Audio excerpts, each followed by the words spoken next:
Hello and welcome to the Bro Chat for the People podcast. Today's episode is brought to you by a wanted ad. Bitchy Goat.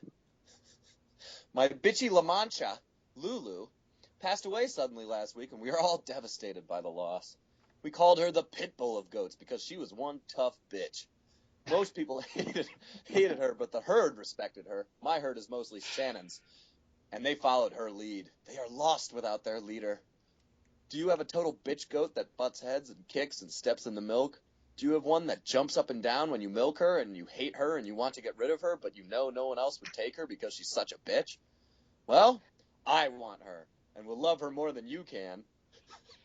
I'm offering to take the royal bitch off your hands, and I will even come get her for you. I only want a La Mancha because they are the toughest breed of all. Please email Cheryl. All right, let's go.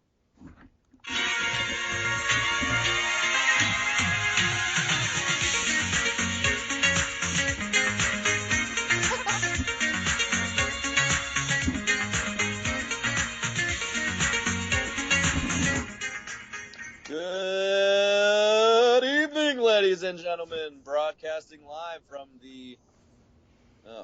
we have several different studios. We are a multi-state organization here. Yeah, it's pretty big, and we do it all for free, all for you. All for free. We have to get some of these T-shirts selling though, because we're trying to. Actually, we got some good news today. I sent out the applications to get on the iTunes and the Stitcher app. So, assuming that we get approved, unless they're anti-conservative haters. No, but Mark Levin's on there. That's true. But he's super famous and rich. Yeah, exactly. And a lawyer. Yeah. But hey, also some more good news, Thomas. Guess who's number one in the post-free agency pre-training camp power rankings for the NFL? The New England Patriots? The New England Patriots. Nice. Best football team ever. They were number 2 before free agency, and with the acquisitions of Martellus Bennett and Chris Hogan and Nate Washington and Jonathan Cooper, the good Chris right Long. guard, Chris Long to replace Chandler Jones. I think it's been a pretty positive free agency for the Patriots. So I'm excited. Oh, always, dude. Except that we still have like 5 months to go. It's depressing. I know. I'm just ready for football to start again. Anyway, I think we gotta introduce our guest here today. We have a long-awaited guest. A first-timer. A really first, maybe one of the most devoted listeners, if not the most devoted listener. If not the. At least the most active on the social medias. Absolutely. I mean, devoted is a tough question. I think it's really a two-man race between one Michael Watkins and one Colby Popek. That's true. How you doing? But anyway, yes, we have one Michael Watkins here with us today, joining us from Jacksonville, North Carolina. You guys thought that's right. What a happening place, too, let me tell you. And by happening, I mean not at all. A little factoid about Jacksonville. The local populace isn't qualified enough to staff 7-Elevens.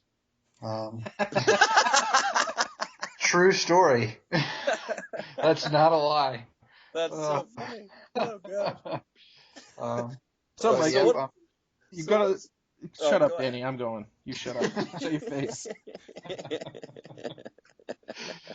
What's the old Michael doing nowadays? What are you up to, bros? Well, so I'm currently in Jacksonville for training as a finance officer. I'm an active duty Marine Corps officer, and I'm stationed up in Quantico, just south of DC. But right now I am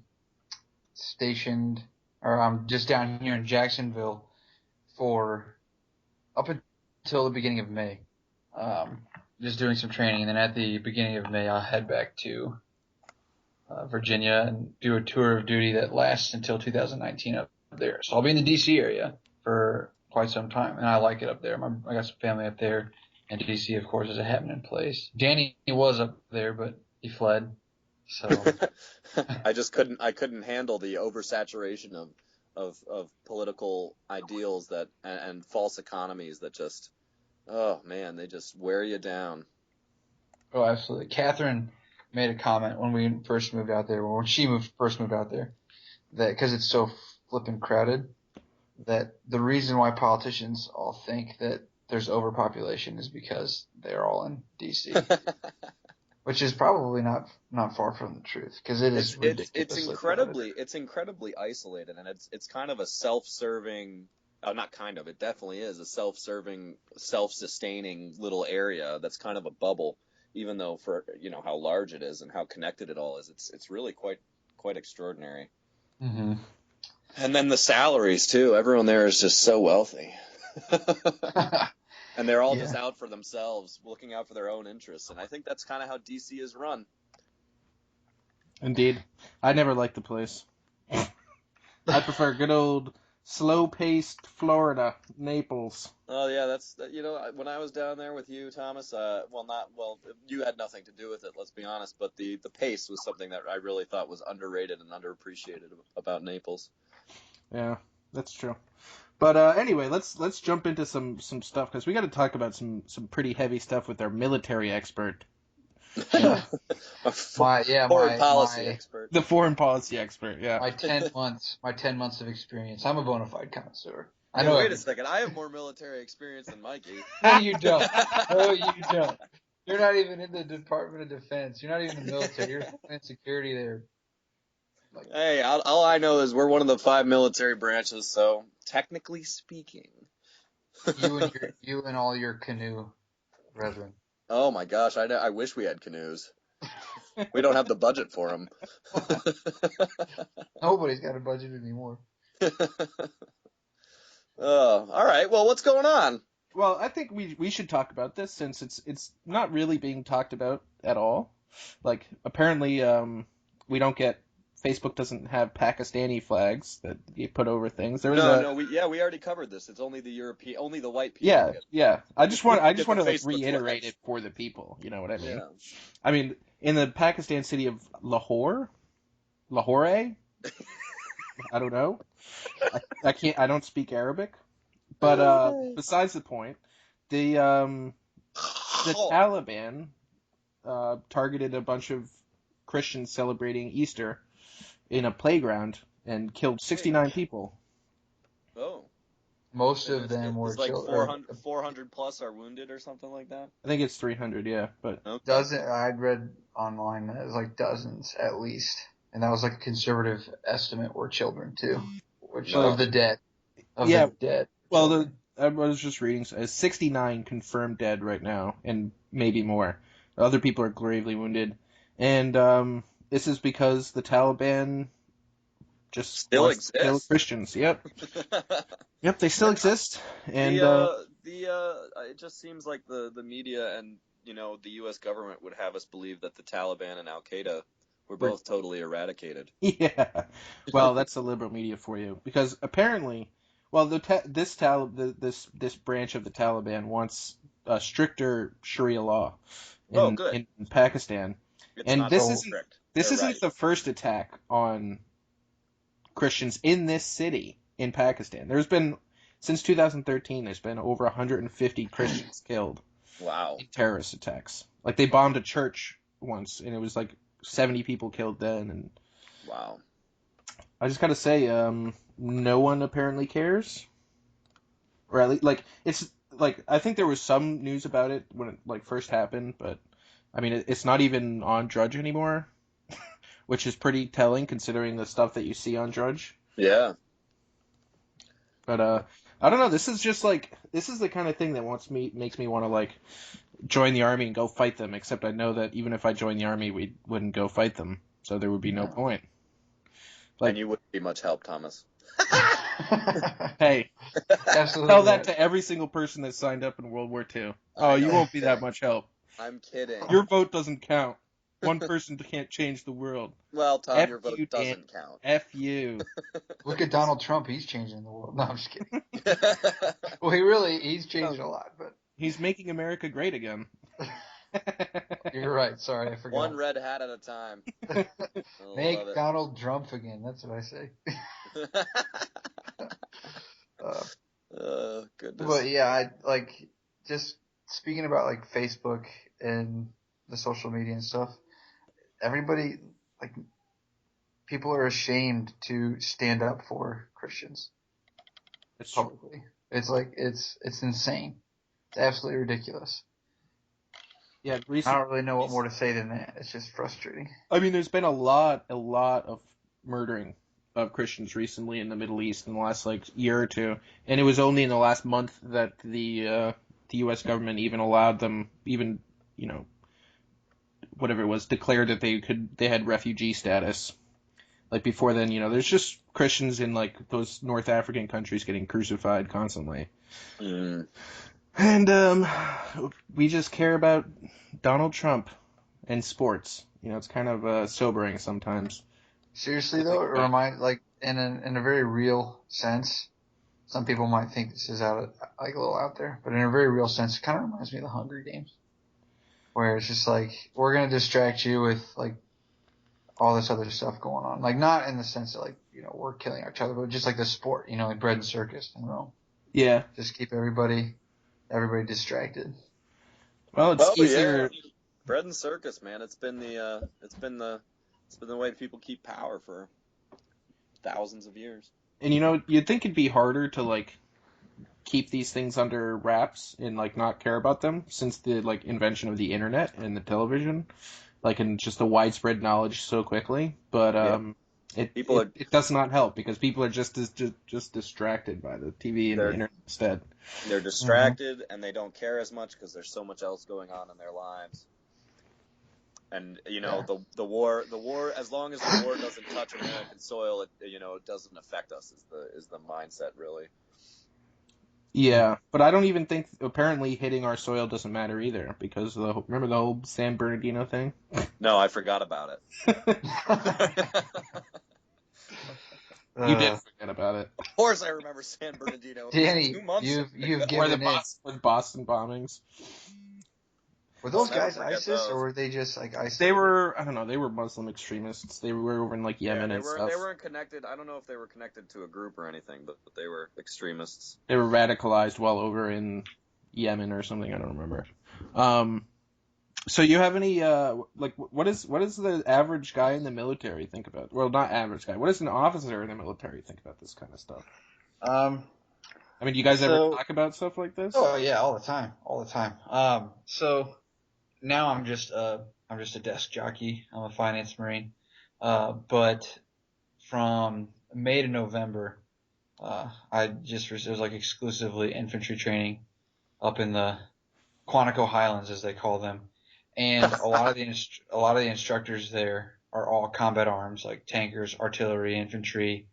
I'm doing a bad job. Pilots, like combat, like helicopter Cobra pilots. Yeah. Jets and whatnot.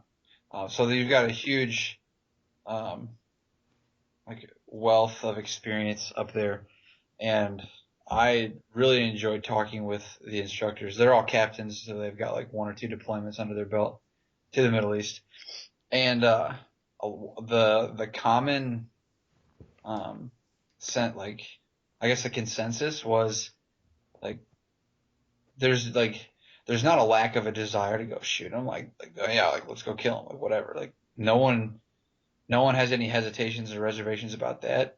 It's just like it would kind of be they all think it wouldn't really make that much of a difference. And I'll explain that. So just set aside all of like how expensive war is and all the policy and like the internal price and cost that like a nation has to bear when it goes to war. When we go to the Middle East, and for the last like, I don't know, probably 7 years now, we've been doing a lot of like counterinsurgency operations, which is just trying to build up local militia, capabilities, tactics, training them so that they can, be their own force and not need, foreign assistance, like in Afghanistan. That's like what we've been doing for a long time. And I spoke with like at least 5 officers who spent at least 9 months, if not 18 months, on 2 different deployments doing that, and they said it was all like a waste of time because they're so like unmotivated. Their way of life, just like their outlook on life and what they consider to be important is completely different. They don't want like to progress economically or socially or just like technologically. Like they don't care at all. You get guys who would like fall asleep on security all the time and they'd get killed. And then they're like the next night, like they're whoever, whatever other local was like manning their post, they fall asleep again, even though they know they're going to get attacked at night. They just like don't care. And my SPC or staff platoon commander, my boss, was saying like in 9 months, like he was getting ready. It was like their last 2 weeks there, and he and some of his like fellow officers were talking, and they're like, you know what? I give it 2 months before everything we've done here is like completely erased and done. And that was the case. Like they pulled out, and another unit came in, but not to that specific same location, but like somewhere nearby. And they got reports back like 2 or 3 months later, like the Taliban had retaken control of the area they were in. It's because the locals don't care.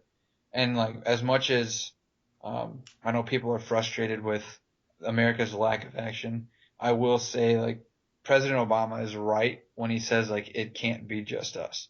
Like short term, we could go in there and destroy ISIS and like without much difficulty. It might take some time just because they're not like a nation, but we could go over there and wipe them out without much difficulty in the short term. But in the long term, like guess what happens a year after we leave? It's the new ISIS. It's the new Al Qaeda. It's the new Taliban. Whatever. You have to get the people there to give a shit. Yeah. So really changing. I think we touched on this a couple days ago, Tom, when we were talking about ISIS, and really you kind of have to change the whole. And it's not something that Americans necessarily can do, just like the military, but you kind of have to change the whole culture of Islam. Yeah. Good luck with Like, I don't know Islam, if you need to change the culture of Islam. Historically, Islam was like their achievements in like mathematics and like they have like made significant contributions to Western civilization, but you got to go over to the desert, rural, like historically nomadic peoples and make them care about like the generation to follow instead of where am I going to eat tonight? What am I going to eat tonight? And that's as far as they think. So that's what I think. And like the thing to do that, to have like a significant influence on our part, we would have to be over there for more than for a generation or two, which is like 50 years. Because you would want their children to grow up seeing like with a Western influence like on their front porch. Yeah. And then they raise their kids with Western influence on the front porch. So the only way for us. So you're saying we need to conquer them. So we go back to imperialism? I mean, hey, it works. The Greeks did it to them a long time ago. It's a lot easier to sustain imperialism today than it was centuries ago because we have like technological advances to support it, like logistically speaking. But the will of the American people is obviously not behind that. And I don't think imperialism is a good idea. It's effective, but I don't think it's a good idea. So, Mikey, you think you're going to be a finance officer for a long time? Even though we have Russia and North Korea and Iran and China all trying to fight us at the same time? North Korea's been trying to fight us forever. Yeah. North Korea, seriously, North Korea is like a joke, and everybody knows it. Such a joke. Like, but they do have nukes, which is kind of scary. They do. Here's what's going to happen if North Korea... Yeah, but their nukes, the farthest their nukes can go is South Korea. For now. If the chubby, and then if they nuke South Korea, guess who's screwed? Themselves. Like they essentially nuke themselves if they nuke South Korea. Like it's ridiculous. I don't think they care though. Whatever his name, Kim Jong-un, just go into his basement, and all the people are dying anyway. If the chubby prepubescent little like ninny over there does anything China doesn't sanction, China is just gonna like go punch his pilot and be like, "I'll wash my hands of you." Like, you guys got yourselves into this mess. You're really not that advantageous for us, so it sucks to suck. But we're not gonna do anything. Like, they're. We like you because you every once in a while you poke the U.S. with a little stick. Well, yeah, China's like, hey, it's like a potential like bodies to throw at someone if we like ever get into a major conflict. Like, that's what I think about it. Like, because North Korea, beyond just like another force for China to utilize, is like useless. They have nothing. So, except for Dennis Rodman. They could keep him. Seriously. But yeah, like, and so the Commandant came and spoke with us, when I was at TBS in Quantico. Ooh. And yeah, General Neller. And like, some people were bringing up ISIS, and he's like, honestly, like, we're not worried about ISIS. Like, from like, obviously, like, ISIS is a real threat, and like, they do pose a danger to like Americans, like, I think American citizens, but their ability to attack us on the home front is still, I think, significantly limited. I don't think we're going to see anything like that for a while, if we do. But like, if we get into conflict with ISIS, like, it's like, okay, we know what we're dealing with, we know how to handle them. It's not that difficult. But what the focus is strategically is to gear up for, yeah, like a Russia and a China, because for the past 15 years when we were at war, or I guess not 15 years, we were attacked in 2001, but I guess like 13 years that we've been at war, Russia and China have been developing like better technologies, Or stealing our technologies. we've been just like using our current resources. So, And we're constantly getting budget cuts because that's the thing we should cut, right? The military. That's across the board, man. The penny plan. yeah, I mean, it happens after every time we go to war. When we pull out, like, the military gets like drastically smaller. So, Well, it has to. I mean, just with the sheer cost of a war. Like, you think back in 2001, before we got hit, the military or the Department of Defense budget was like 330 billion, I think, and now it's what, 720, something like that. it's getting smaller and smaller. And it's getting smaller now. Yeah, I understand, but I mean, just because of the sheer cost of war, it skyrocketed. It doubled. Right. So And so I've taken some like federal like budget courses because I have to you're get the finance guy. Yeah, I have to get a certification too for my unit.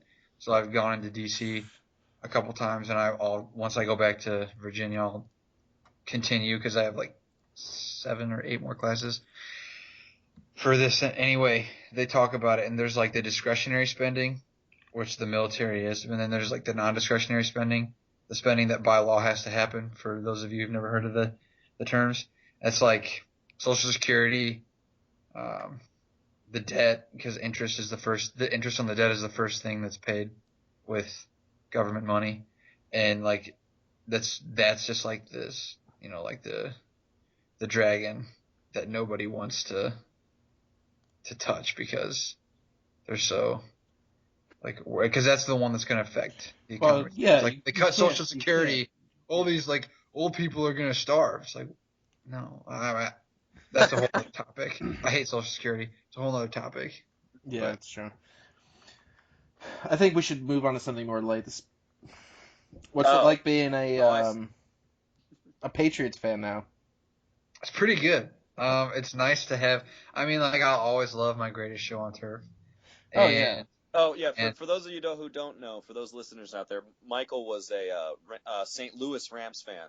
And now that Stan Kroenke has screwed St. Louis and gone to L.A. / Roger Goodell has screwed St. Louis and gone and sent the Rams to L.A. Set them up real nice. Great facility out there. Yeah, oh yeah, great facility. $1.7 billion or something. I don't know. It's sunny and they got a nice stadium, so now they're gonna win. Apparently, they're gonna win and turn around and be like, "It was the fans' fault. That's why we didn't win." because screw you guys. I don't know about you guys, but I just don't anticipate the LA football fans being all that ravenous and that great. Yeah, But I don't anyway, know. we'll talk about it. But so basically the story is Mikey is now a Patriots fan. Mostly because of a mutual hatred for Roger Goodell, and partially because of mad respect for Tom Brady and Bill Belichick. I really do. I like those two individuals them together too is probably one of the most exciting coach quarterback pairs I think that's ever been in football, and will likely be for a long time. And I don't like know, man. I've never been. I was a big fan of Urban Meyer and Tim Tebow down in Florida. Tim Tebow was a fullback who could throw like decently well. We all know, like I talked about this on the bro chat the other day. Any quarterback who is really successful in college, only like primarily because of their feet, not only but primarily because of their feet, never does well beyond a season in the NFL.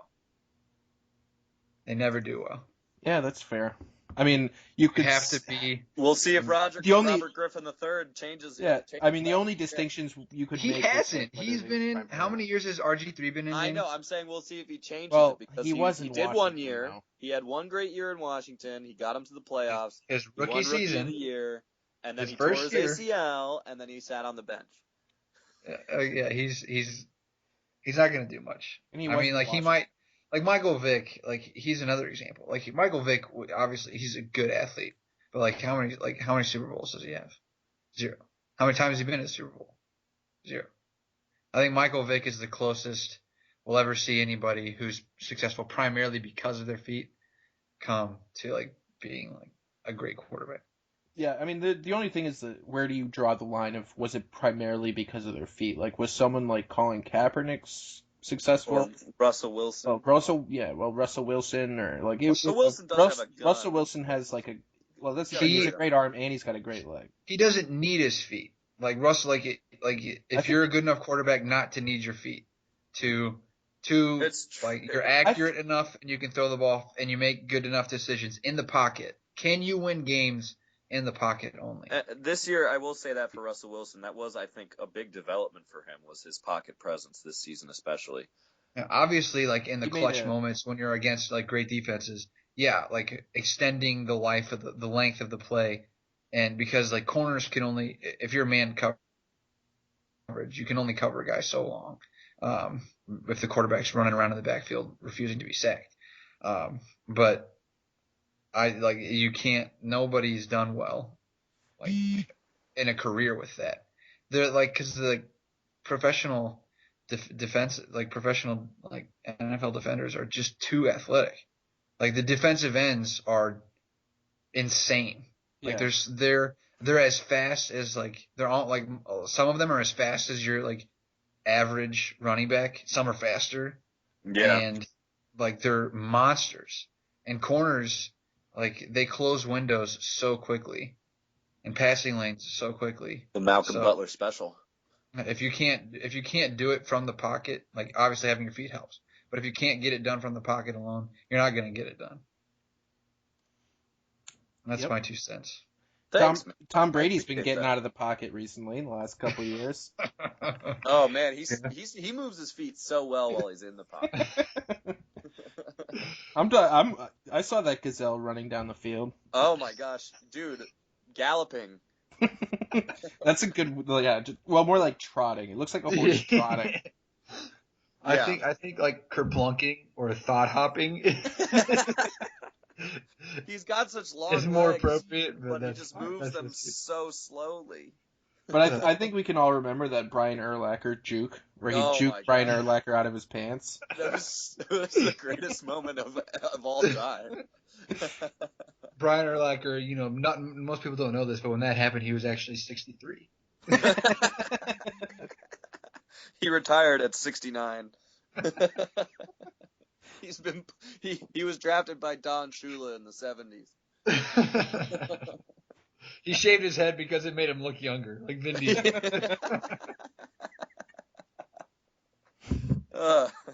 Poor Vin Diesel. Have you guys seen him with hair? No. It is like There's a movie he did back in like the super early 2000s, I think even the 90s, where he's like, it's some like lawyer movie where there's in a courtroom, and he's got this insanely like accentuated widow's peak, and his hair was like super salty brown. I just looked it up. It's the funniest thing I've ever seen. Okay, I'm on my way. He my looks God. like such an old man, and that was like 20 years ago. No, I would cut my hair too if I looked like that. Right? Like absolutely. Like, You guys, whoever's listening to this needs to go and look up Vin Diesel with hair. It's Oh hilarious. my gosh. You know who that doesn't? You know who looks good, with all the hair that they have? Ben Affleck, even though he's 65. Ben Affleck is like 45. Come on, man. He's like 65. Sad Affleck. Batfleck. Everybody who's listening, if you haven't looked up Sad Affleck, I'm sure most of you probably have, but if you haven't seen Sad Affleck, you need to look it up because it's awesome. So funny. So yeah, Danny, we need to talk my about it. old friend. We need to talk about how Mikey, you haven't seen the movie. I don't need to. It's Come on, it's dude. Ben Affleck. No, he legit. It's Ben he Affleck. legit was. Hey, let the man Great. speak, Daniel. Great You can have Batman. your piece afterwards. All right, fine. Ben Affleck peaked in Good Will Hunting. What? He's Ben a great Affleck director. Okay, as an actor, I mean, as an actor. Okay. He is a very talented director, but as an actor, he peaked in Good Will Hunting. You didn't like The Town? Because he directed and acted in that. He's no Mel Gibson, I'll just say that. Okay, fair enough. Well, Mel Gibson is the original Mad Max. Mad respect for that, bro. Well, I was speaking to his actor-director roles. I also, yes. He's done very well in those. You didn't like Gone Girl, Mikey? Did anybody like Gone Girl? I like Gone Girl. I thought he did a good job in Gone Girl. Yeah. What's that? There's not Gino. Jiggly. No, Jiggly? there's the one where he's like Ben Affleck's the Super Jersey dude, and he's kind of like Jiggly with Jennifer Lopez. Yeah, that one did awesome. Oh my gosh, it was Remember the worst movie of all time, actually. Hey, remember how good Daredevil was too? Oh my God. Look. Hey, let's give the guy a break for Daredevil. Ryan Reynolds did Green Lantern, and that was terrible, and he still did well with Deadpool. So you can come back from it. He went through a phase where he was like one of those rom-com guys because he was really good looking, just like slightly Matthew older. McConaughey. Yeah, and Ryan Gosling. Yeah, but like he was awesome in Dazed and Confused. He was awesome, and all right, I'll give you that. I'll give you Dazed and Confused, but at the same time, like a million other awesome people. Was fantastic in Mud. But there's like Dazed and Confused is stacked. Like that's not like a one actor role. Like that's not a one actor movie. That's a stacked movie. That's true. But that's like saying like Ocean's 11 is a one actor. Brad Pitt was awesome in Ocean's 11. Looked like he ate a lot of really good food. He was. He's really good at chewing. Yeah. He was, and looking at George Clooney, because it's really what they do mostly in those movies. They just look at each other. Yeah. Non-verbal communication. It's the hardest kind of acting, man. And they screw with Matt Damon's mind so much. But anyway, I just like. So I haven't seen the new. So you don't even like the idea of Ben Affleck playing Batman? You can't see how he's kind of like an angry... Yeah, that's how most people felt when he first I've talked. So I've talked their to tunes several. since seeing it. I've talked to several people who have seen the movie. They didn't like it that much, and apparently Batman in this one indiscriminately kills people. Yes, because it's based on the comics, bro. Come on, keep up. I'm down with him. That was my favorite part about Batman, him killing people. No, seriously. Look, I'm kind of with you, Mikey. I wasn't a huge fan. He was. I didn't think his interactions with Superman were good. I don't know whether that was the acting or just poor writing and directing. Fault. Superman's terrible, and everybody knows that. Yeah. Hey, Tom, you said that. I think it was you, Tom, the other on a separate episode where it's like Superman's a very difficult character to play. It is. Yeah. You can't. It's like he doesn't have a personality from any like. Nobody no writer or the comic book has never really given him a personality. His only struggle. He shows up. Yeah, basically they show him and he's a press reporter, and then he rips off his shirt and he goes and punches people really hard. Like that's his role in the comic book. And his only struggle is kryptonite. Yes. Like he has no interior. Like he's and you can't like struggle through kryptonite. He's just toast as soon as it shows up. Well, right, and then it's like, but it's not a real struggle because when it's gone, he's fine. Yeah. Well, in the Justice League, I think fairly often, he kind of turns evil, and the Justice League has to bring him back and make him good again. Yeah, but that's just with like. That's just because he has different colored kryptonite than it. Like red. The red kryptonite or the black kryptonite or whatever it was. Oh, a little shard of it, embedded itself into his butt while he was taking a poop.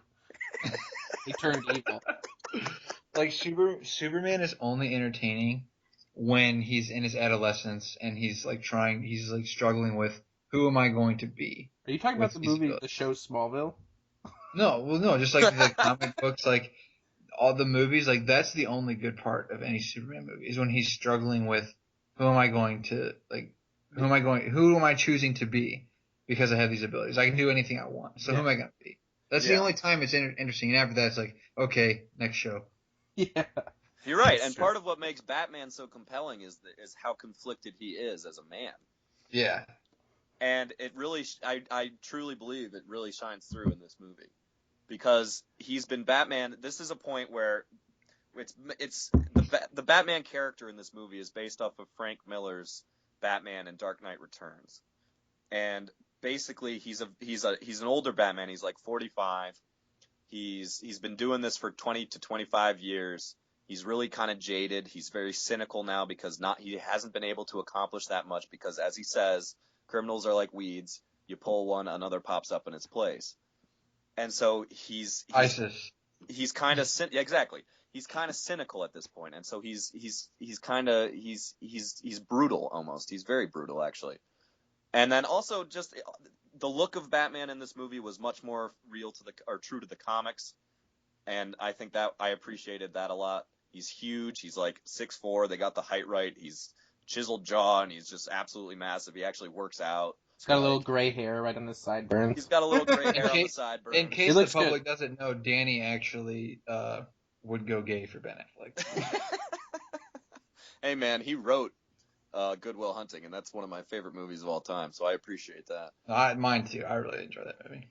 Anyway, and then the fighting style of Batman in this movie, which I wish there was more of, but it's much more comic booky, and he's just very powerful, and he's actually like Batman. Unlike the Christian Bale Batman, which I still say to this day that the Dark Knight, the Joker versus Batman in The Dark Knight was the greatest comic book movie ever made.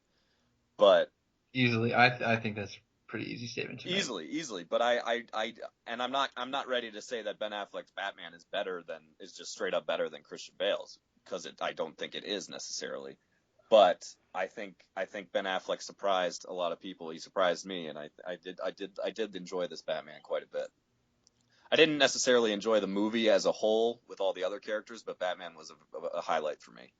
Okay, that's a little different though, because when you talk about the movies themselves, Christian Bale, I think you can say is the best Batman ever, but within and because of the movies, like the Dark Knight trilogy. Yeah. Like, because the questions posed and the struggle that goes on there and just the way it was written and everything hasn't been done before. Like he took so much creative license. Yeah. With that trilogy, and it was done really, really well. So I think Christian Bale's a great actor. Like, don't get me wrong. Like, I really like his work, but that was not difficult for him to shine in those movies. No, Christopher Nolan is a fantastic writer and director. I mean, so it's hard to screw it up. I agree with you there, Mikey. Especially when the characters are written so well. Exactly. Yeah. But yeah, I thought Ben Affleck's Batman was just a lot of fun to watch, and he got the conflict down. He got the kind of born with a silver spoon in his mouth, but still suffered a lot in his life role of Bruce Wayne down, and I liked it. Yeah, I did. I'm so over. though. I'm so over Superman. Like, just I wish. Can we do spoilers now? Are we allowed to do that? No, I wouldn't do it. Okay, never mind. Hasn't No, been but a week yet. Look, I totally, like, when I was growing up, I always loved Superman. Honestly, just because I was like, what if I had Superman's powers? That would be awesome. And you're like, in reality, if there's no kryptonite around, like, there's no possible way that Batman beats Superman. Oh yeah, of course. So you're like, well, yeah, Superman. But, like, just like, the Man of Steel was okay. It's okay. Because he was, like Mikey said, he was a little bit struggling with what he wanted to do. Like, Yeah. he was just gonna, like, not necessarily be bad, but kind of, like, just not care. He doesn't owe anybody anything. He's just gonna do what he wants. Yeah. But then, whatever, he turned awesome, or, like, a good guy, and then he blew up tons of buildings. Throwing people around. He killed, and I think that was another image that in the Batman versus Superman at the very beginning, because it's just like Man of Steel, but from Batman's perspective or Bruce Wayne's perspective.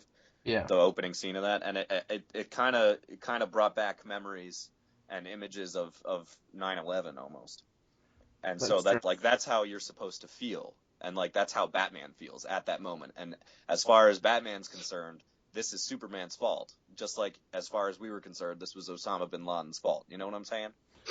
Yeah. So I mean, I don't know. And that's kind of a cool thing too, because like I said, I haven't seen it, but never is any of that stuff ever addressed. Like America, Yeah, exactly. The fact that you saved the day, but if you would just freaking leave, everyone would leave us alone. Yeah, right. The only reason General Zod is here is because you are here. You're not gonna die, and you can breathe in space. So, like, go find somewhere else. It's not like you're running out of time. So yeah, exactly. But yeah, I'm just so over Superman and the whole, I'm gonna throw you through another building. And never get anything done. I'm gonna hit you with a giant building. I'm gonna drop a building on you, and you're gonna fly out of it. Like, come on, like, what are they supposed to do? Like, I guess it was kind of cool though. The best part about Superman, smarter, not harder. Yeah, well, the best part about Batman or Superman was when he actually killed General Zod. Apparently, you can snap Superman's neck and kill him if you're strong enough. Well, if you're also just as strong as Superman. Yeah. It's like how to kill the Wolverine. You got to cut his head off. You can't cut his head off though. If you got to get through that metal. You can't. Adamantium can't cut adamantium. Depends on what's sharper, dude. Wait, no, that's right. Adamantium's like the unbreakable metal. So wait, it's literally unbreakable. Literally nothing that can break through adamantium. Yeah, nothing. Well, you could. I think something. I think Magneto could do it. Magneto could kill him. Probably, yeah. You could probably rip him apart, right? Yeah, exactly. Because he's pretty. It's like, yeah, your head can heal all at once, but he can't. I permanently separated it from your body, so. Well, then his whole body. And I buried it in the Indian Ocean somewhere, so good luck. I mean, his body would probably just grow back to his head, right? I don't know. That's what Deadpool does. And he's not a lizard. He's not a salamander. Doesn't grow another head. Yeah, but Deadpool does it. He doesn't grow another head. He grows another body. Deadpool cuts his own hand off and it grows back. Yeah. Yeah, you probably need a brain for that though. So I imagine the head would be. Yeah, but you cut off his head, your brain's still there, and it'll heal everything. It can't heal. It's not connected. What? It can start growing it back right from the neck. Oh, so you grow the whole body. Yes. Oh, I thought you were saying the body was growing a new head. That just made more sense to me for some reason. Because there's more of it? Yeah, exactly. But if it grows a new body, the bones won't be adamantium, will they? Sure they will. How does it grow steel, Thomas? Because that's part of his biochemistry now. No, that they changed that, though, about him. He wasn't born with the steel. I know. But he's part of his biological body now. I don't know, man. Whatever. You can't cut him off. You can't cut him apart anyway. All right. So we got to get some segments in here since we failed so miserably last podcast because we broke up. We broke up in real life too. Here's a segment we haven't had in a while. Today, in unsurprising headlines. Ooh, I love this segment. It's always, very nonsense. Apparently, it's being reported that North Korea has told its citizens to prepare themselves for famine. That sounds terrible that I'm laughing because millions of people are gonna starve. But they But are. it's just They so already are. unsurprising. Right, like they are. Like, oh my gosh. Like, wait, if this is what they're already living in famine, so what is this gonna be? Right. There's gonna be literally no food at all. I think it's like something along the lines of they're like it's part of their threat. Like, well, we're Yeah. about to attack the United States, so they're gonna nuke us, so we're not gonna have any food. Yeah. Is there like annual famine a real thing, or is it just China not giving them food to keep them like kind of in their pocket? Like withholding food so that they have to come to China on their hands and knees and beg. I mean, I wouldn't be surprised. If Like that, I don't know. I need they to don't research that. I grow want to research anything. that. They don't grow anything really in North Korea. They don't make enough food for themselves, so it's like, Right, but why can't why can't is they? it like Because the people are so repressed and there's no structure. right? So then it's the bureaucrats keeping the people under their thumb to keep themselves in power, but in doing so they keep themselves under China's thumb. Yeah, well, I think Kim Jong-un's okay with that. Yeah, probably. Like, yeah, okay, I got to answer to China, but I still own my own country, which I can do whatever I want with it. Yeah. Besides attack China. North Korea seriously is his like padded room. Like trying to put him in there to like fart around and do whatever he wants, but they're not gonna let him out.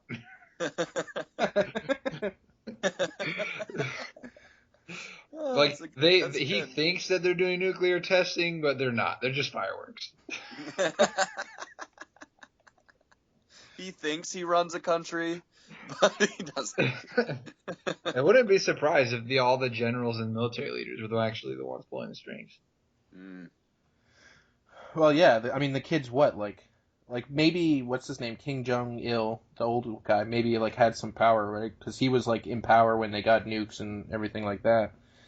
But, like, his son inheriting, like, you gotta think all those military guys are just like, yeah, okay, yep, thank you, sure, we'll do what you say. Yeah, he's like a soft, pudgy, like leaf eater too. Like he's never known any real responsibility. So. Yep. Never a struggle in his life. Mm-hmm. Well, I don't want to say that, but his dad was probably pretty abusive. Yeah, maybe. Yep. And we also got this other segment that we had some prepared earlier, but we didn't remember what they were for the last podcast. But the positive spin zone. Yeah. Who wants to go first? Which one am I doing for you? The New Hampshire, yeah. Oh well. Oh, this is great. You know, what began as, you know, a social experiment curated by some modern art museum last summer is now, thank God, an international touring fest. Internet Cat Video Festival, Thomas, is the first offline celebration of online cat videos. The festival gathers fellow feline fanatics to watch a curated collection of cat clips, from 6-second Vine videos to short films and everything in between, in a social environment. People have to pay for this. And it happened a couple days ago, and it was very well populated. Sold out, in fact. Okay, so this is so this is supposed to be bad news, huh? Yes, this is terrible news. Well, the thing is, I personally would be satisfied if the only thing the internet was ever used for was cat videos. Because I love cat videos. No, you love one cat video. I love many cat videos. I don't know what you're talking about. Hey, okay. Whenever I see a cat video, I watch it. Oh but God. Anyway, so this festival it's finally, the positive spin is that this is, you know, everyone has complaining about the internet and how it, you know, sucks people in, and there's just the youth today, you know, they can't get off their phones, or they're addicted and they never have any real human interaction, but they're finally bringing it offline. And it's becoming part of a community, and the people can interact with other people. and talk about awesome things like cat videos. Finally, true. cat culture is taking root in the West. Thank God. We're gonna start worshiping them. $12. We're gonna follow in the footsteps of our, I don't know by who I mean by our, but the Egyptian ancestors. They're not my ancestors, but They look like Danny's ancestors from that picture that on his Skype. He looks true. like he's Egyptian. Wait, what are you talking about? The picture for your Skype, it looks like you could be Egyptian. What are you talking about? You're- I have like sandy brown hair. And a big beard and dirty skin. Oh, okay. Jeez.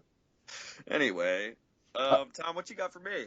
All right, so in the last year, there has been 8.7 billion visits to Drudge.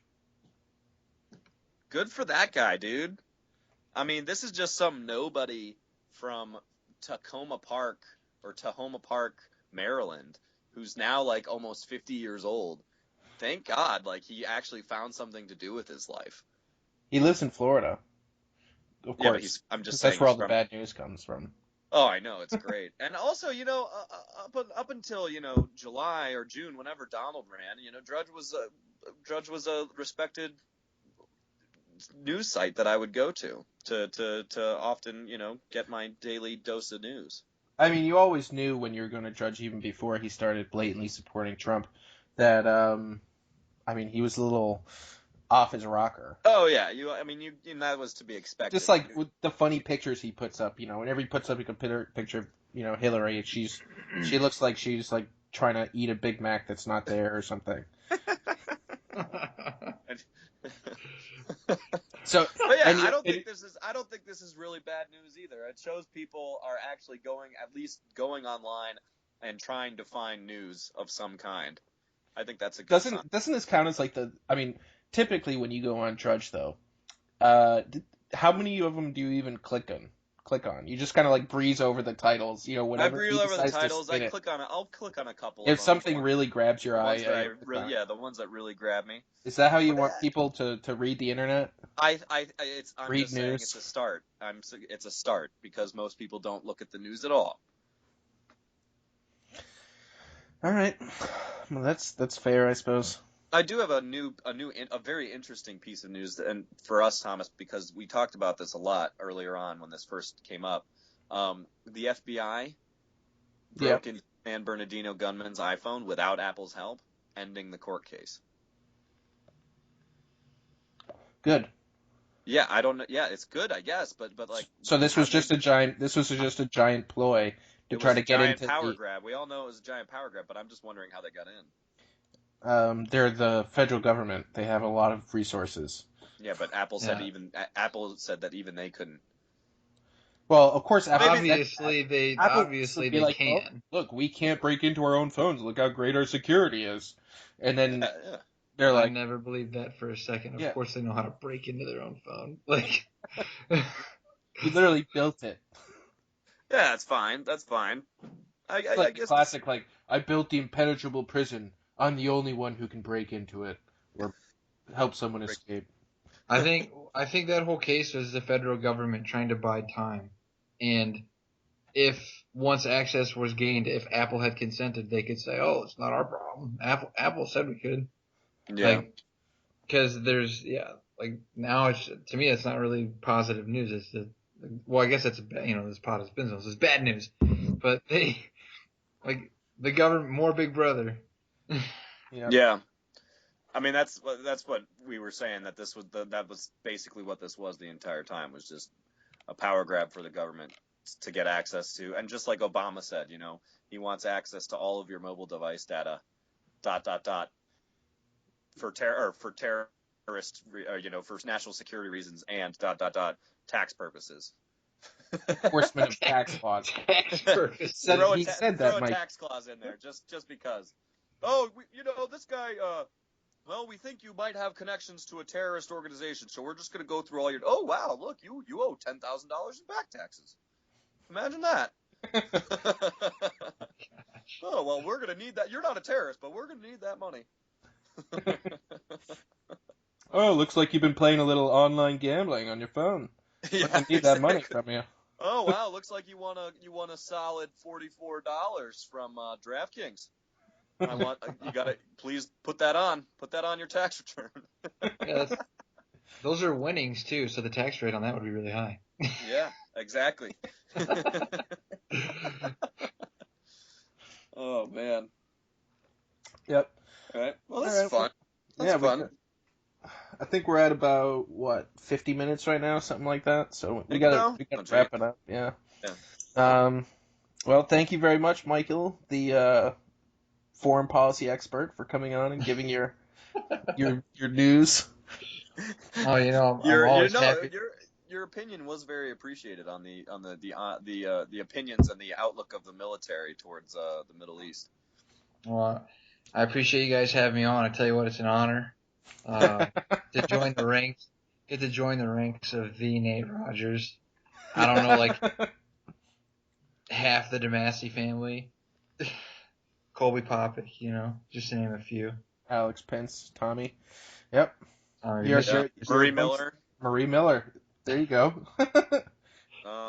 Who's that? Anyone else? I don't know. All right. All right, guys. Well, we like we said, we're working on getting these on iTunes and stuff, so you won't have to go to YouTube and like download it and stuff like that. You can just listen like any other podcast. Hopefully, we can get it all going. Subscribe on And, Stitcher and iTunes. Yeah, Stitcher and iTunes should be pretty exciting. Plus, we might need to raise a little money because I have to pay for these things out of my own pocket.